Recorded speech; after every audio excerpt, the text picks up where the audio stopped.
Well, it has been 1 week since President Trump's 25% tariff on steel and aluminum went into effect. Now there's talk of additional tariffs on things like lumber that could go into effect as early as April.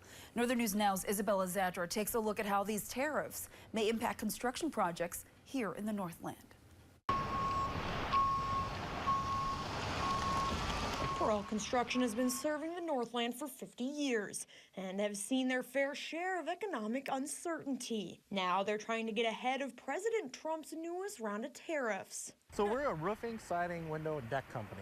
Although they work on the smaller side of construction, they still use large amounts of lumber, shingles, aluminum, and steel parts. Mike Strady is co-owner of the company and said at the moment they've not seen any direct impact, but know that they're coming. The writing's on the wall, right? It's going to happen. Products are going up. Costs of goods and services are going up. The tariffs certainly aren't going to help. He said material prices could be changing every month, every week, or even every day.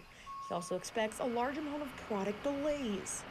But how could this new round of tariffs impact larger construction projects? The Twin Ports Interchange construction project is nearing completion this year after a 1-year delay. Pete Marthaler with MnDOT confirms these new tariffs will not impact its current timeline or price tag.